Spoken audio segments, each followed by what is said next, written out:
Hello बच्चों, कैसे हैं आप सब। स्वागत है आपका आपके अपने चैनल पढ़ाई विद मोटिवेशन में, जहां हम खाली किताबी ज्ञान नहीं करते। हम बात करते हैं आगे के फ्यूचर के बारे में और आपको तैयार करते हैं आगे के फ्यूचर के लिए। तो आज मैं बात करने वाला हूं हिंदी के उन क्वेश्चंस के बारे में जो 70 से 80% आते ही आते हैं और अभी भी आ सकते हैं। तो इनको ध्यान से नोट कर लेना, क्योंकि इनमें से 70 से 80% पेपर आता है और इसको अच्छे से करके जाना है। जो मैं क्वेश्चन बताने वाला हूँ उनको नोट कर लो। उनके आंसर्स तुम्हें मिल जाएंगे या नहीं मिलेंगे तो मुझे कमेंट में बताना, मैं तुम्हें प्रोवाइड करा दूंगा। लेकिन इन क्वेश्चंस को करके जाना ज़रूर। मैं बोल रहा हूँ और मेरी हिंदी में मेरी पकड़ बहुत अच्छी है, तो मैं इसलिए आपको सही से बता रहा हूँ। क्षितिज और कृतिका के सारे इंपॉर्टेंट क्वेश्चन जो आते ही आते हैं, और राइटिंग सेक्शन में कौन से टॉपिक हैं जो आते ही आते हैं। तो ये वीडियो ध्यान से देखना, लास्ट तक छोड़ना मत।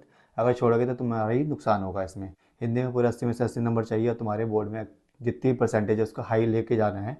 तो ये क्वेश्चन देख के जाना, और इसमें से कोई भी स्किप मत करना, क्योंकि ये क्वेश्चन आने ही आने हैं। और तुम्हारा 70 से 80% सिलेबस इनसे ही कवर हो जाएगा और तुम्हें कुछ करने की ज़रूरत नहीं है। बाकी तुम्हारा एक ही काम है कि सबकी समरी पढ़ के जाना, वहाँ पे कोई भी क्वेश्चन छोड़ना मत और सारे क्वेश्चन करके आना। अपनी राइटिंग स्पीड थोड़ी तेज़ रखना, क्योंकि हिंदी का पेपर थोड़ा सा लेंदी होता है। ठीक है, तो मैं बताने वाला हूँ कुछ क्वेश्चंस हिंदी के, उनको नोट कर लो। अपनी नोटपैड लेके चलना, लेके बैठो, या फिर तुम वीडियो बार बार देख सकते हो उसको, और अपने दोस्तों तक इसको पहुँचाना। ठीक है।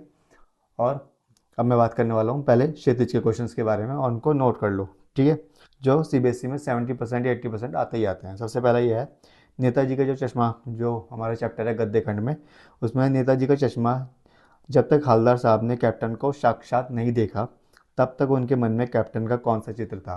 अपनी कल्पना से लिखिए। तो इसके बारे में तुम्हें लिखना है। ये 2022, 24 और 25 में आ चुका है, तो दोबारा भी आ सकता है। फिर बाल गोविंद भगत से, भगत की दिनचर्या लोगों को अचरज क्यों नहीं लगती थी, उनके व्यक्तित्व का चित्रण कीजिए। ये 2021 और 23 में आ चुका है। अगला है हमारा लखनवी अंदाज, नवाब साहब ने खीरा सूंघकर क्यों फेंका, उनका स्वभाव बताइए। ये हमारा 2023 और 24 में आ चुका है। ये भी इंपॉर्टेंट क्वेश्चन है, इसको करके जाना। और नौबत खाने में इबादत से, बिस्मिल्लाह खां को शहनाई का नायक क्यों कहा, काशी के बदलावों में से वह क्यों दुखी थे। ये बहुत ज़्यादा इंपॉर्टेंट क्वेश्चन है, इसको अच्छे से करके जाना है, क्योंकि ये ज़रूर आता है। ये 2022 और 25 में आ भी चुका है।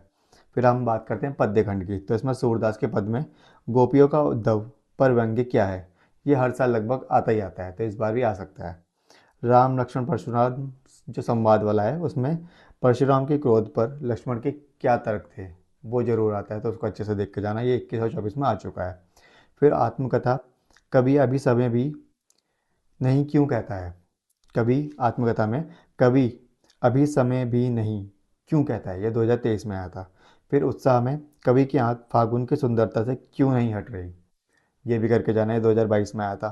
फिर दंतुरित मुस्कान में, बच्चे की मुस्कान का सौंदर्य किन बिंबों से व्यक्त हुआ, 2025 में। ये रिपीट हो सकता है और दोबारा भी हो सकता है। तो अब बात करते हैं हम कृतिका के बारे में।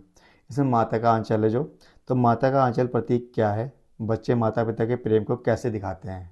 ये 2021 से 25 में हर पेपर में आ चुका है, तो इसको करके जाना। सना सना हाथ जोड़ी, श्वेत और रंगीन पताकाएं किन अवसरों की ओर संकेत करती हैं, हिमालय के रूपों का वर्णन। ये 2022 और 24 में आ चुका है, तो इस बार दोबारा आ सकता है। मैं क्यों लिखता हूँ, लेखक को लिखने की प्रेरणा कहाँ से मिलती है, रचनाकार का समाज में योगदान। ये 23 और 25 में आ चुका है, तो दोबारा आ सकता है। और ये सारे शॉर्ट आंसर 3 से 5 मार्क्स के, या फिर लॉन्ग में 6 से 8 मार्क्स के आते हैं। और इसमें तुम्हारा फोकस होना चाहिए चरित्र के बारे में, प्रतीक और भावार्थ सबका पता होना चाहिए। तो अच्छे से समरी पढ़ के जाना सबकी, जिससे वहाँ पे कोई भी क्वेश्चन आए तो तुम्हें छोड़ना ना पड़े। हर चीज़ तुम्हें करनी है, वहाँ पे कोई भी चीज़ स्किप नहीं करनी है। हिंदी में अपने आप बना के लिखोगे तो ज़्यादा अच्छे नंबर मिलेंगे, रट के लिखोगे तो ज़्यादा अच्छे नंबर नहीं मिलेंगे। फिर आते हैं हम राइटिंग सेक्शन में। इसमें हम सबसे पहले पत्र लेखन में औपचारिक और अनौपचारिक। तो इसमें स्कूल प्रिंसिपल को छुट्टी पत्र, ये बहुत छोटी क्लास का तो अब नहीं आ सकता इतना। दोस्त को जन्मदिन की बधाई, या फिर संपादक को प्रदूषण या पर्यावरण पर पत्र, ये सबके पहले आ चुके हैं, तो दोबारा आ सकते हैं टॉपिक। या आजकल जो चल रहा है सब मोबाइल के हानिकारक दुष्प्रभाव। ठीक है, एआई के बारे में आ सकता है, तो ये सब पढ़ के जाना। अनुच्छेद लेखन में पर्यावरण संरक्षण हो गया, वृक्षों का महत्व, संयोग की आवश्यकता, स्वास्थ्य और चिकित्सा, मोबाइल एक अभिशाप है या फिर तुम्हारे लिए वरदान है, ये सब आ सकते हैं।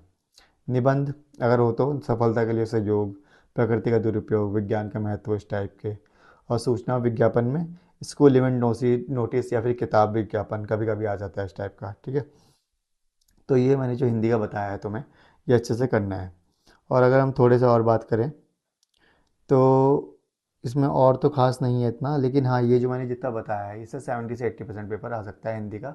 इसलिए कुछ भी स्किप मत करना, अच्छे से देख के जाना अगर तुम्हें हिंदी में पूरे नंबर चाहिए। क्योंकि हिंदी और इंग्लिश तुम्हारी परसेंटेज बढ़ाएंगे बोर्ड में। अगर तुम्हारा कोई पेपर मान लो थोड़ा एवरेज भी गया है तब भी एक पेपर तुम्हारे कवर कर देंगे उस चीज़ को। तो सारे क्वेश्चन अच्छे से करके जाना, इसमें से ज़रूर आता है क्योंकि मैं एनालाइज करके बता रहा हूँ, इसलिए तुम्हें इसको झूठ नहीं मानना है कि ये नहीं आएगा, ज़रूर आएगा, मैं बोल रहा हूँ इसलिए। हिंदी को अच्छे से करके जाना, और जैसे मैं बता रहा हूँ हर एक चैप्टर की समरी पढ़ के जाना, और अपनी राइटिंग बिल्कुल नीट एंड क्लीन रखना।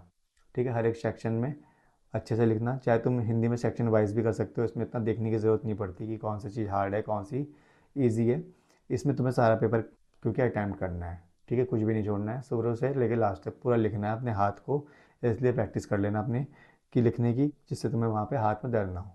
ठीक है, तो हिंदी में मैंने जो बताया उसको अच्छे से कर लेना। इसके अलावा इसमें और कुछ करने की वैसे ज़रूरत नहीं है, लेकिन फिर भी तुम सबकी समरी पढ़ के जाना, जितना मैं बता रहा हूँ उतना कर लेना, इसके अलावा और कुछ करने की ज़रूरत नहीं पड़ेगी फिर तुम्हें। ठीक है, तो वीडियो अच्छी लगी तो चैनल को लाइक करना, सब्सक्राइब करना, अपने दोस्तों तक भेजना जो डरे हुए हों हिंदी से, जिनकी वीक हो, और कमेंट करके बताना अगर कोई क्वेश्चन तुम्हें ना आए। ठीक है, और चैनल को सब्सक्राइब जरूर करना, तुम सब्सक्राइब नहीं कर रहे हो चैनल को, मैं देख रहा हूँ। मेरे साथ जुड़ोगे मैं भी तुम्हारे साथ हमेशा जुड़ा रहूँगा और तुम्हारे फ्यूचर तक हमेशा तुम्हारा साथ रहूँगा। ठीक है, तो मिलते हैं नेक्स्ट वीडियो में। Thank you.